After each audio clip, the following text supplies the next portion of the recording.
Welcome to the Career Ready Podcast.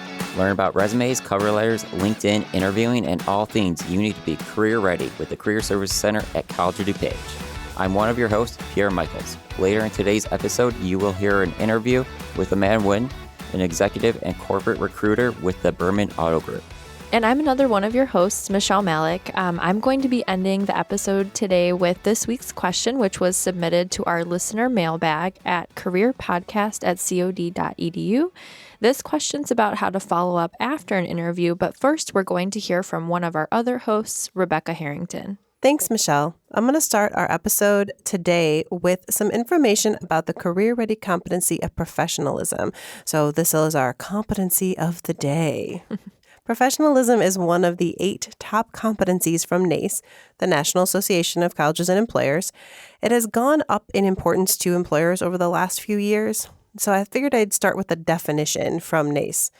Quote, knowing work environments differ greatly, understand and demonstrate effective work habits, and act in the interest of the larger community and workplace. So that's a lot of words. I think most of us can imagine what professionalism looks like on a basic level, showing up on time, being polite, following the rules. But let's maybe connect a little bit of the ideas from that definition to those behaviors. And I'm just going to focus on one part of it, which is understand and demonstrate effective work habits. We may not always realize it, but this relates to the job search as well as at work. We want to remember that we start to demonstrate our level of professionalism the moment we apply to the job. In other words, we want to show an employer that we can respond to emails and phone calls in a timely manner. We want to demonstrate that we can show up on time to meetings by showing up on time for our interview. It isn't just how we behave during the quote-unquote official interview that employers will judge us on our level of professionalism. And this can influence how they hire us too. So I thought I'd ask you guys, are there any other behaviors that you can think of during the job search process that would show your professionalism? Yeah, so we're going to be talking about this a little bit later, but obviously following up after an interview, if you are offered a position, getting back to the employer in a timely manner because they have a lot of candidates. Yeah, good point. Mm-hmm. Pierre, how about for you? Yeah, and really just being respectful throughout the process, right? So the follow-up, the communication, that's all part of it, but the way we present ourselves, the way we're communicating through that can really have an impact in that professionalism through that messaging. Yeah, that's great. I mean, really, this is you wouldn't think that professionalism could be complicated, and it's not, but there is a lot more to it than we sometimes think of. So we will definitely come back to this competency again. But I think, we've been talking a lot about job search, and I think it's helpful to think about how we can start demonstrating these competencies right from the beginning. And professionalism is one of the biggest ones out there. So there's a lot to talk about with it. For today's interview, I'm extremely excited to have Amanda Whiddon here with us. She's the executive and corporate recruiter with the Berman Auto Group, which means she's in the trenches of the hiring process. Amanda, thank you so much for being here today. Thank you so much for having me today. A little bit about myself. My name is Amanda. I'm the executive and corporate recruiter for all of Berman Auto Group. I've been in the automotive industry for a little over 7 years now. If you're not familiar with this company, a little background on us. Berman Auto Group is family owned and operated. We've been around for over 35 years. We have 7 dealerships and a corporate office located all throughout the Chicagoland area. So we represent Subaru, Nissan, Infiniti, and Chrysler, Dodge, Jeep, Ram manufacturers. So when I started out in the industry, I actually started as an executive assistant to the vice president of fixed operations. Within that position, I quickly learned all about the service and parts side of the industry, also known as fixed operations. At that time, the company only had a sales recruiter, and my boss oversaw all of the fixed ops recruitment. So part of assisting him meant that I needed to be able to help alleviate the work that was on his plate. And a lot of the work on his plate at that time involved recruiting. So he was very quick to introduce me to that.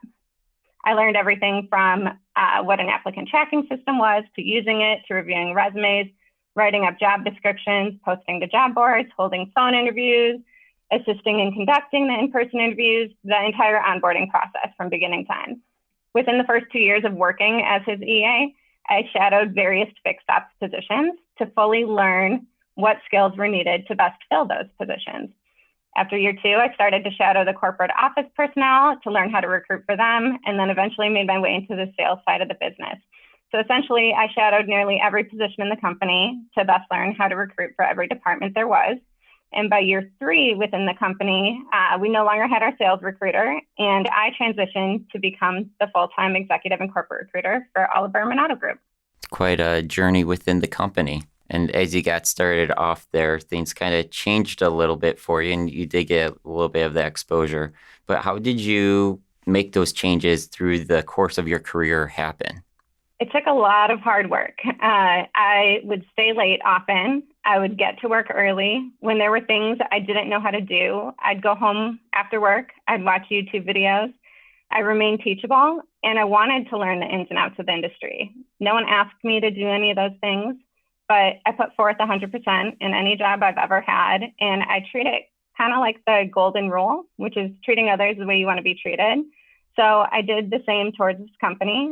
It may sound a little excessive to some people to do all of those things, but I truly felt that it would pay off in the end, and I believe it has. I think pretty quickly into my career, my boss saw that recruitment was something I took a liking to. I became very good at it. And since it wasn't my full-time position in the beginning, I really couldn't give it my all until year 3. And that's when I really started to flourish as a recruiter. So starting out as his EA and then really getting to learn and lean into recruiting showed both of us that we had kind of found an unexpected sweet spot for me in the company. So throughout my tenure, I've been able to really build trust with all of the hiring managers. They know that when they need a position filled, I will do my absolute best to find the best fit for them. Yeah, that determination, that hard work, certainly pays off a lot through a course of a career. So it's great that you had that opportunity to leverage those opportunities to make something happen here.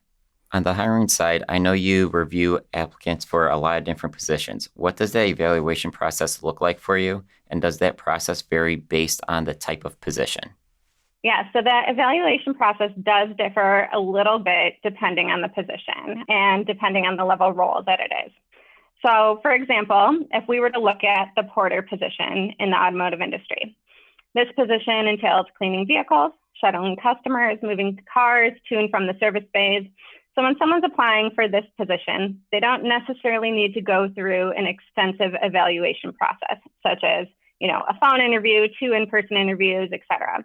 This is a position that when you're applying for it, the job description pretty much states exactly what you'd be doing in the role.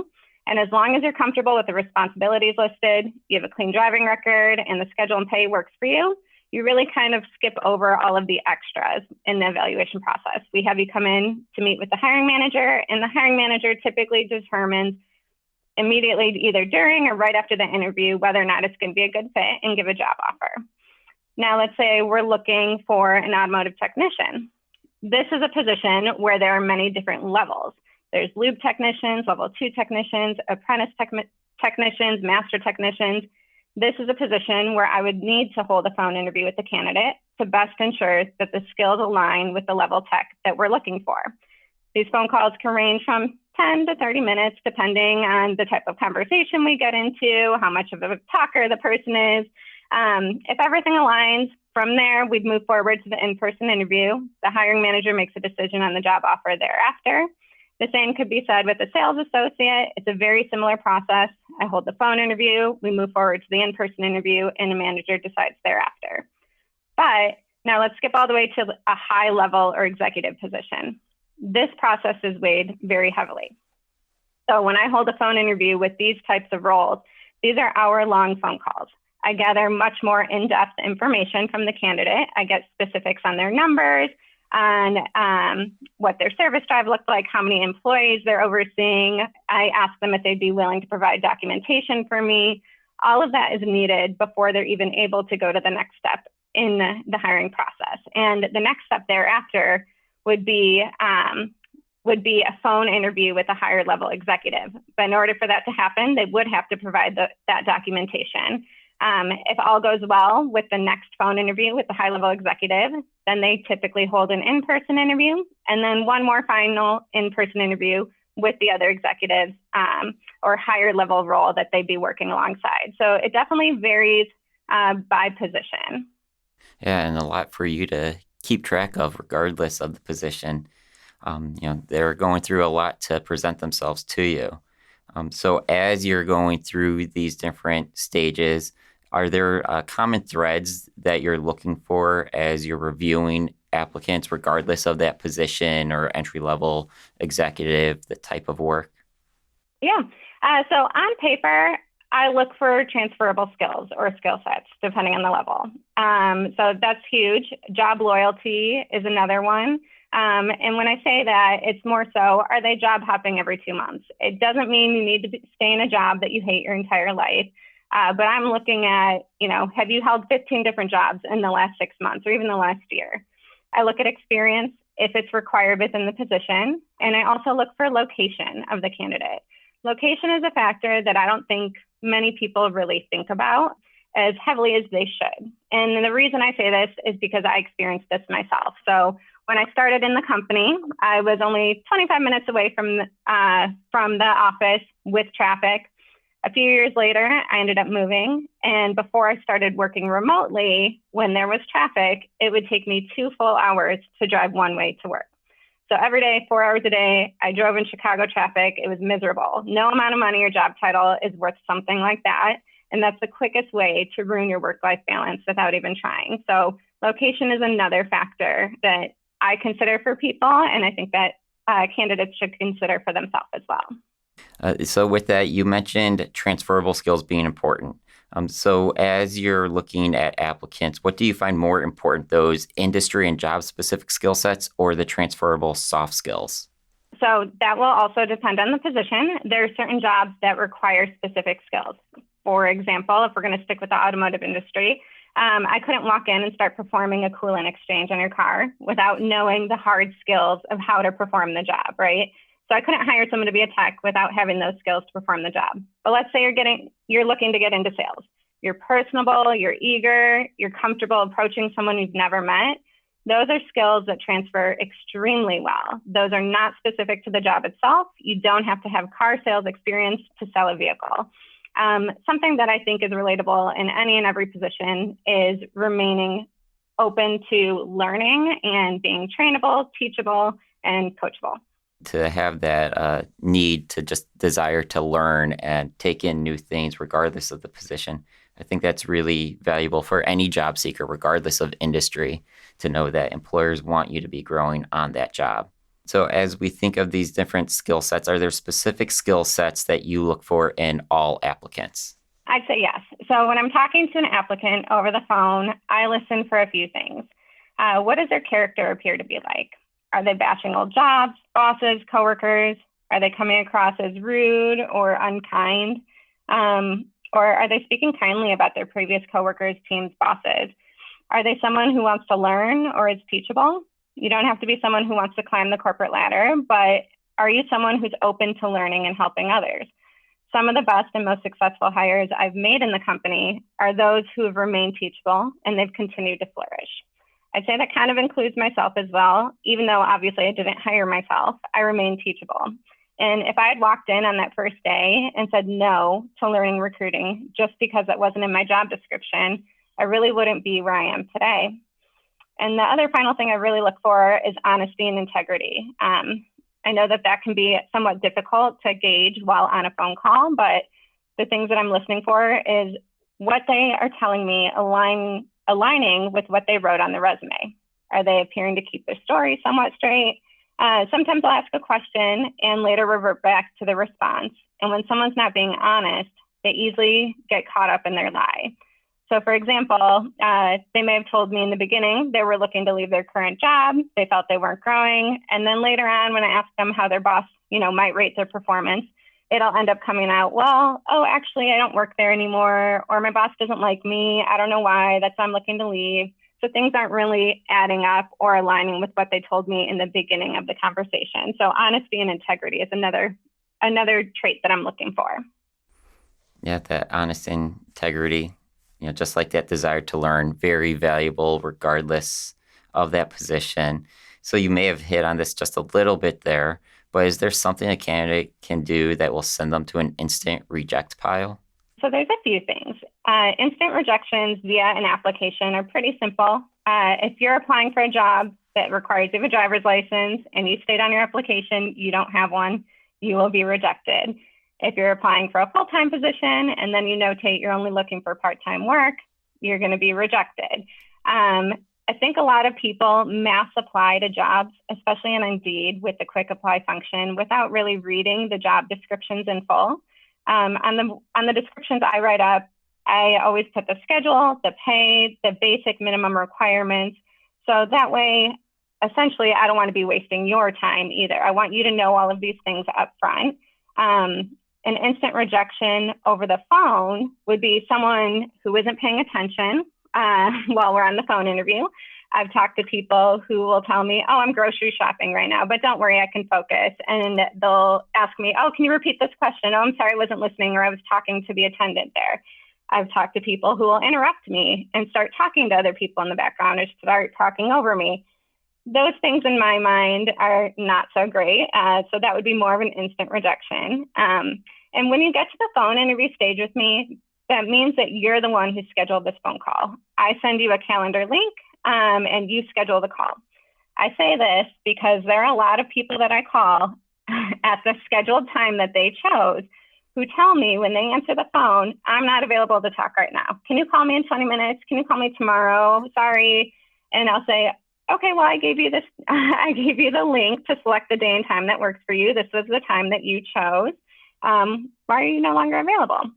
And I know that there are times that there's a legitimate reason, but when that's the case, they can send me an email. They do have my email address. And better yet, in that same calendar link, there's an option to reschedule yourself.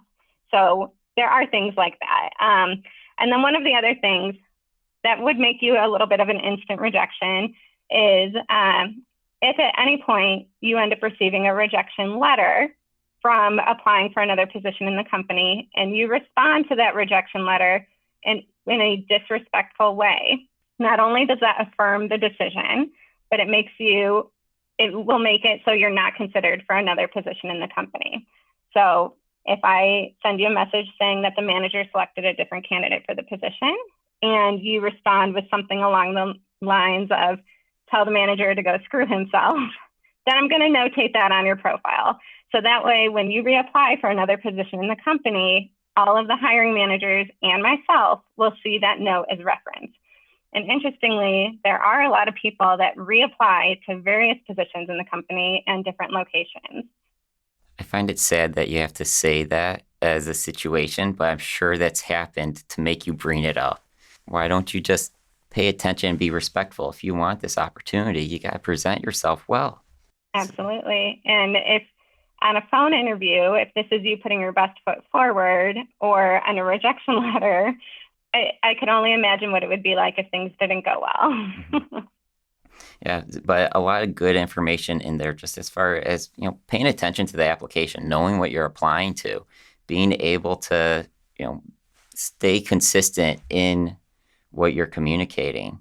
So as we wrap up here, what would be that number one piece of advice you want to share with a job seeker? So the number one thing that I'd share is that I know looking for a job can become frustrating and sometimes discouraging. But remember that finding the right job is also a two-way street. As much as a company is looking to find the right fit and the right candidate, you need to be sure that you feel you found the right fit for yourself as well. Don't be afraid to ask questions. Don't be afraid to place value on yourself either. No one will be happy in the end if you aren't happy with the job that you select for yourself. So be genuine, be respectful, be excited, just be yourself. And all of that really applies to the interviewing side as well. Yeah, true words of wisdom there, right? They're not just interviewing you. You're also interviewing to make sure the company's the right fit. Amanda, as always, thank you. It's great chatting with you. This information is so valuable. I know I appreciated hearing it. I know our listeners can really value from it. So once again, thanks for coming here and sharing your insight. Thank you so much for having me. I really appreciate it. It's been a pleasure. Michelle and Rebecca, there were so many great things that Amanda shared in that conversation. but what specifically stuck out to you? Yeah. So what I thought was really the most surprising was when Amanda mentioned how some candidates carry themselves during or after an interview. That was wild. Like, for example, answering a phone call for an interview at the grocery store, or even just responding to a rejection letter in a really rude way. I thought it was interesting because she mentioned that if they try to reapply, those comments are already on their file. So I thought that was interesting to know. But it just kind of goes to show you that you want to put your best foot forward and not burn any bridges, because you never know what types of opportunities are going to pop up along the way. And again, we want to act professionally. So I have an example of this. When I was interviewing for a position at a different company long ago, I didn't end up getting that position. I was really bummed about it. But what happened was the manager, she actually added me on LinkedIn. And when she added me on LinkedIn, I was like, oh, okay, like this is a great connection. I didn't really think much else of it. But what happened was a few months later, that same position I had interviewed for actually opened up again, and she personally reached out to me to reapply for it. I didn't end up reapplying for it because I was already at a different job, but it just goes to show you, you don't want to burn any bridges. Opportunities can come up from anywhere. And this actually just happened to my friend as well. She didn't get a position either, and she's actually working for the same company and in a different role. So Yeah, I think a lot of us have stories either of our own or friends, that had that happen. And it's important to think about our competency of the day, right? Where professionalism matters. And that is what, will get you a long way in that job search process. yeah. Definitely. For me, I was struck when she talked about being teachable or coachable, right? Trainable, whatever you want to say. And, some of that goes with, it kind of depends a little bit on the position, how important that is. But my example is when I worked as a trainer, so trainer, teacher, career specialist, there you go. But as a trainer, one of the things that I always said was I always wanted to hire trainers that could train. Like, I can teach you the content, but I can't teach you how to train. You have to, I can a little bit, but you have to have some comfortability and just ability of being able to stand in front of people and teach them something. Again, the content, we can work on that, but having some of those core skills, so that's what she was talking about with a salesperson, right? That I can teach you the content about the car or whatever, but I can't, totally teach you how to sell. I can give you we can give you some tips, but we want that kind of underground of yes, I have experience or comfortability with communicating with people. And I think that's important to think about. Though it does depend on the job though, right? She was talking about that, Pierre, about some jobs are more. Yeah, like the porter position or, the auto mechanic, actually, the technician working on the car, right? You need those job-specific skill sets, but when you can learn those other pieces of the job, it could be really valuable. And just to share a little bit more about Amanda, when she was answering her question or kind of giving her story, she focused in on her experience with Berman Auto Group. But before that, she didn't work in automotive at all, right? Before that, she was a dental assistant. Interesting. Yeah. And then before that, I think she was an assistant for some other small company, right? And now she's, a corporate recruiter. But she doesn't have that training in recruiting. But she had this experience as being an assistant to basically a small business owner and as that dental assistant. So that's why she started off as an assistant to the CEO of Berman Auto Group. And then she took on that coachability and observed everything and just kept on learning and learning. And that's what let her grow to this position in her 7 years. So being able to talk about looking for that, that's because she's experienced that. Right? And I think that's something that we have to remember. These recruiters, they have their own stories and they have their own experiences, so they can relate to people when they're evaluating them. So to make sure that they're relating to or back to that recruiter in a respectful way can have a big impact. And if you're not, those notes are taken and that is, written down within the company that, hey, this is someone that hasn't been respectful in the past. We may not be evaluating them in the future. Mm-hmm. And I think not being respectful or not being aware of your surroundings and that grocery store thing, it actually does. It reflects on a lot of things, but it does reflect on that coachability. Right. If you're someone that isn't aware of, have that situational awareness of where you are and what's going on and what the expectations are, how are you someone that's going to be excited to learn on the job and do the things that you need to do to move forward in your career, which is something that employers want. They want employees that want to learn and grow and continue on with them. Mm-hmm. So there's two other quick things I just want to note from that interview.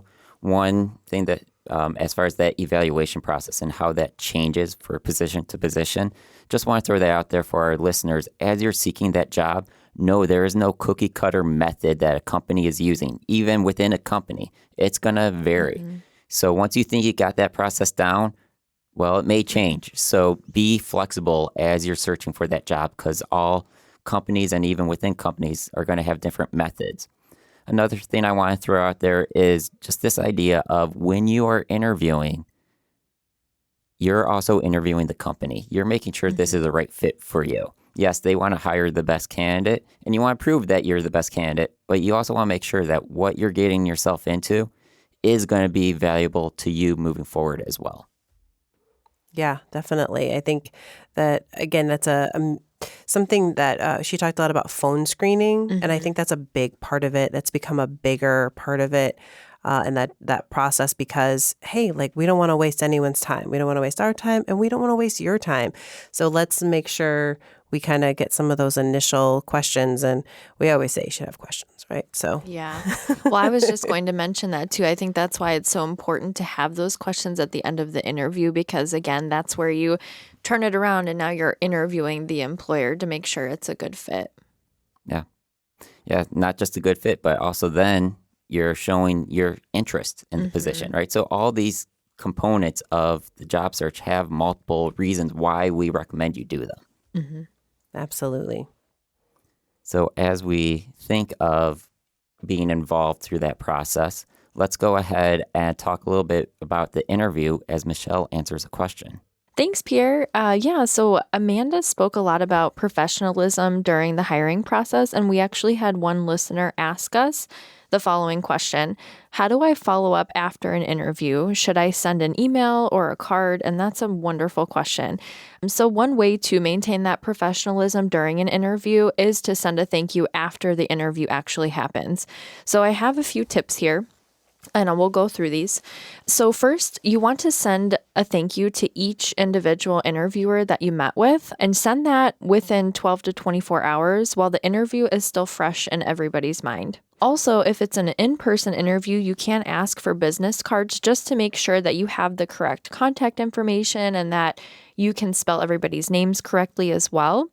Within that thank you, you want to thank all of the interviewers for their time, and you can also restate some of your main points, add any information that you may have forgotten to mention during an interview. I know that's happened to me sometimes.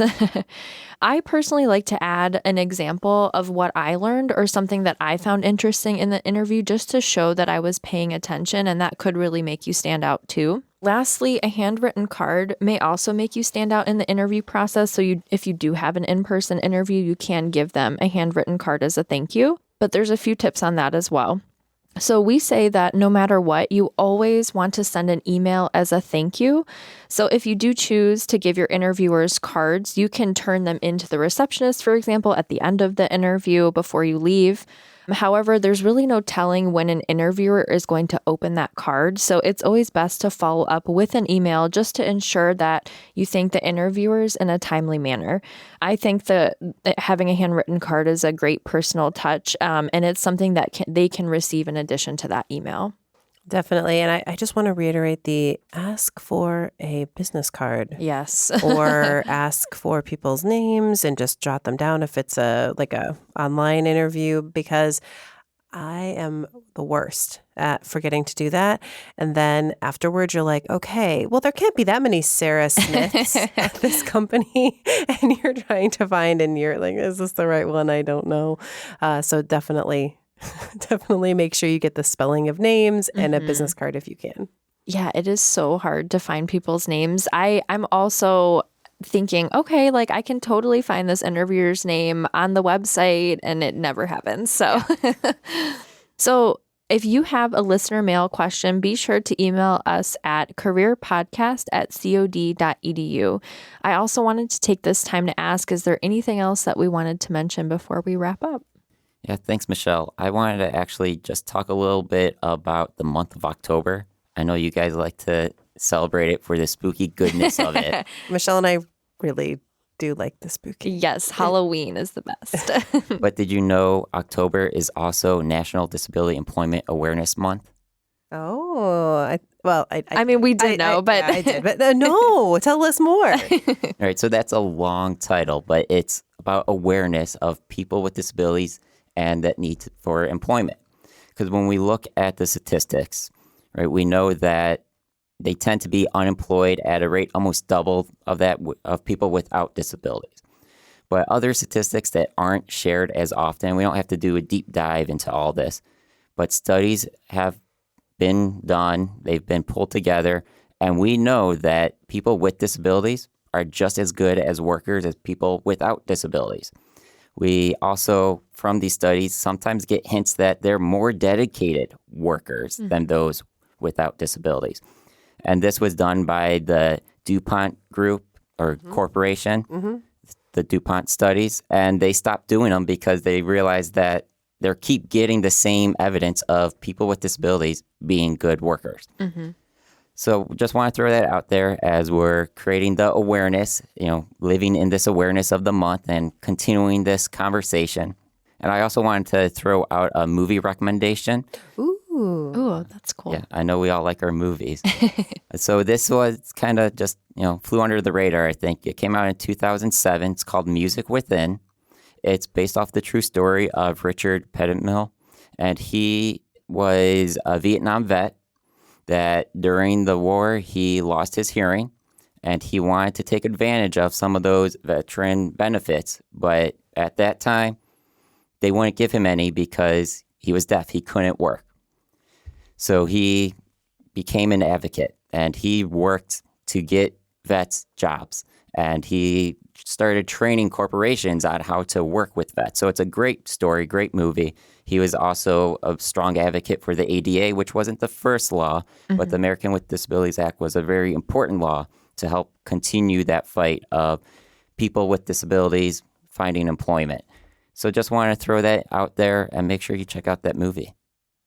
That sounds like a great movie. Yeah, I'll have to add it to my list. Thank you. All right. Thank you to all of our listeners, and special thanks again to Amanda Whiddon for joining us on the podcast today.